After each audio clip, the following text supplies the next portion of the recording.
Kadem project పై ప్రభుత్వం full focus చేసింది. వరద సీజన్ నడుస్తున్న వేళ ఇలాంటి రిస్క్ తీసుకోకుండా ముగ్గురు మంత్రులు నేరుగా ప్రాజెక్ట్ దగ్గరికి వెళ్లారు.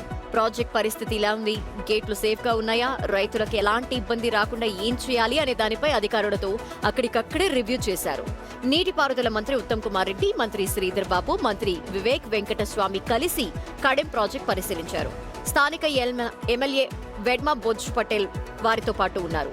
ప్రాజెక్టులోకి ఎంత నీరు వస్తోంది, ఎంత నీరు విడుదల చేస్తున్నారు, నీటి మట్టం ఎంత ఉంది, గేట్ల పరిస్థితి ఎలా ఉంది అనే ప్రతి అంశాన్ని మంత్రులు అధికారులను అడిగి తెలుసుకున్నారు. గతంలో కడెం ప్రాజెక్టు గేట్ల విషయంలో వచ్చిన ఇబ్బందులు మళ్లీ రిపీట్ కాకూడదని ముందే అన్ని జాగ్రత్తలు తీసుకోవాలన్నారు.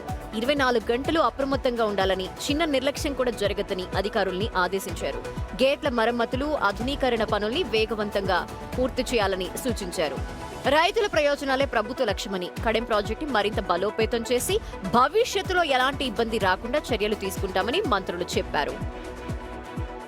తప్పనిసరిగా మరి ఈ ఇరిగేషన్ యొక్క సిస్టమ్స్ మరింత పెంపొందించడానికి, అభివృద్ధి చేయడానికి, మెరుగుపరచడానికి నిరంతరం మా ప్రభుత్వం కృషి చేస్తుంది.